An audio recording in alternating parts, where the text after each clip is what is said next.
Hi friends नमस्ते welcome to Anus kitchen ఈరోజు రవ కేసరి తయారు చేసే విధానం రవ కేసరి తయారు చేసుకోవడానికి ముందుగా కావాలి లాస్ట్ వరకు కూడా స్కిప్ చేయకుండా చూడండి చాలా టేస్ట్ గా ఉంటుంది నోట్లో పెట్టుకోగానే కరిగిపోతుంది కేసరి కలర్ కూడా యాడ్ చేయకుండా చేస్తున్నాను ఇండి మనం పండగలప్పుడు గానీ లేకపోతే మనం చిన్న చిన్న ఫంక్షన్స్ అప్పుడు ఎప్పుడు స్వీట్ తినాలి అనిపిస్తే అప్పుడు చేసుకోవడానికి చాలా టేస్ట్ గా ఉంటుంది రండి దీని కొలతలు ఫస్ట్ ఇక్కడ 1 గ్లాసు బొంబాయి రవ్వ తీసుకున్నాం మామూలుగా ఉప్మా రవ్వ అండి సుజీ అంటాం కదా అలాగే 2 టేబుల్ స్పూన్ శనగపిండి జల్లించిన శనగపిండి ఏ కప్పుతైనా దేనితైనా తీసుకున్నా ఒక గ్లాస్కి ఒక 2 టేబుల్ స్పూన్ శనగపిండి అప్పుడు చాలా బాగుంటుందండి తప్పకుండా ఇప్పటి వరకు కూడా ట్రై చేసి చూడండి చాలా టేస్ట్గా ఉంటుంది అలాగే ఇప్పుడు జీడిపప్పులు నేను కేసరిలో ఇది ఒక్కటే యాడ్ చేస్తాను ఎప్పుడు కూడా అలాగే ఇక్కడ కొద్దిగా నెయ్యి అనేది మీకు నేను తయారు చేసేటప్పుడు ఎంత తీసుకోవాలి అలాగే ఇక్కడ షుగర్ 1 గ్లాస్ మనం బొంబాయి రవ్వ తీసుకుంటే 1.5 గ్లాసులు అనేది షుగర్ తీసుకోవాలి అది లెక్క కరెక్ట్ షుగర్ కొద్దిగా ఎక్కువగా తినే వాళ్ళైతే ఇంకో 1 టేబుల్ స్పూన్ యాడ్ చేసుకోండి ఇక్కడ నేను సఫ్రాన్ తీసుకున్నాను జాజికాయ చిన్న పీస్ తీసుకోండి ఆ పీస్ తురిమి లాస్ట్ను వేయాలి నేను ఇక్కడ పెట్టలేదు జాజికాయ మీరు వేసేటప్పుడు కూడా లాస్ట్ వరకు కూడా స్కిప్ చేస్తే మధ్యలో ఇంకా యాడ్ చేస్తే మీకు తెలుస్తుంది అలాగే ఇక్కడ 1 టేబుల్ స్పూన్ నేను ఇలాచీ పౌడర్ ఒక 4-5 తీసుకున్నాను దీంట్లో షుగర్ యాడ్ చేసేసుకొని మీరు పౌడర్గా చేసుకోండి పైన స్టవ్ ఆన్ చేసి ఇక్కడ ప్యానంలో ఒక 4 టేబుల్ స్పూన్ మనం రెగ్యులర్గా తీసుకునే ఈ టేబుల్ స్పూన్తో నేను 4 టేబుల్ స్పూన్ నెయ్యి యాడ్ చేస్తున్నాను మనం ఎక్కువగా ప్రసాదాలు అనేది ఆవు నెయ్యితోనే చేసుకుంటే చాలా శ్రేష్టం అండి ఆవు నెయ్యితో ఎక్కువగా ఇది ఆవు నెయ్యి అండి ఇది ఇక్కడ గీ అంతా కూడా బాగా మెల్ట్ అయిపోయిందండి మెల్ట్ అయిపోయిన వెంటనే కూడా ఇక్కడ లో ఫ్లేమ్లో పెట్టేసాను నేను లో ఫ్లేమ్లో పెట్టేసిన వెంటనే కూడా ఇక్కడ మనం 1 గ్లాస్ రవ్వ యాడ్ చేసేసుకొని దీన్ని బాగా ఫ్రై చేసుకోవాలి అండి ఎప్పుడు కూడా రవ్వ వేయించుకునేటప్పుడు లో ఫ్లేమ్లో పెట్టుకోవాలి మంచి అరోమా స్మెల్ వచ్చే వరకు కూడా వేయించుకోవాలి మంచి స్మెల్ వస్తూ ఉండగా ఇప్పుడు మనం దీనించి తీసుకున్న శనగపిండి మామూలుగా మనం రెగ్యులర్గా యూజ్ చేసే స్పూన్తో 2 టేబుల్ స్పూన్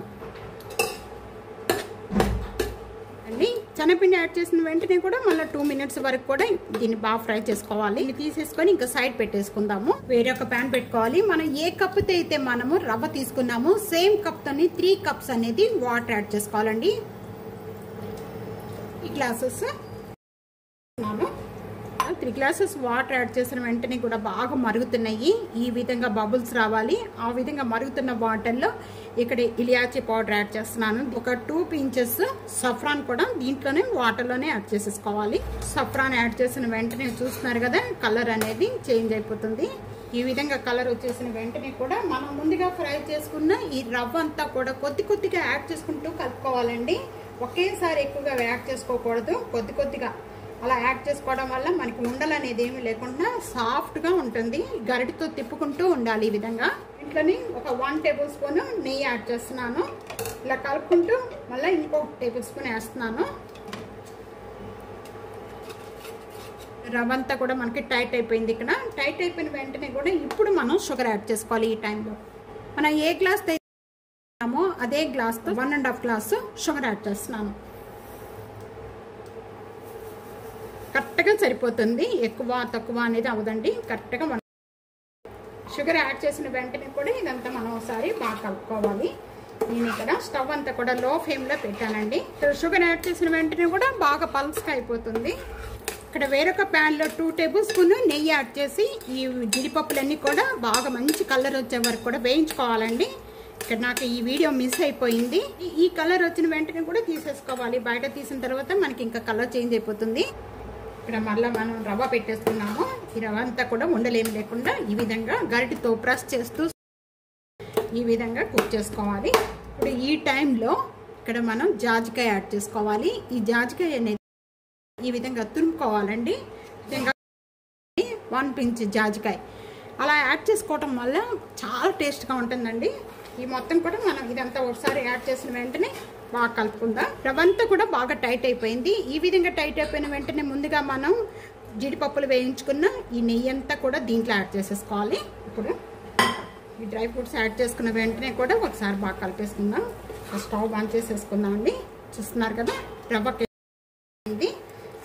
చాలా ఈజీగా తయారు చేసుకోవచ్చు చాలా టేస్ట్గా ఉంటుంది ఈ విధంగా తప్పకుండా ట్రై చేయండి చాలా టేస్ట్ వస్తుంది. శనగపిండి వేయటం వల్ల హల్వా లాగా చాలా స్మూత్గా ఉంటుందండి. ఈ విధంగా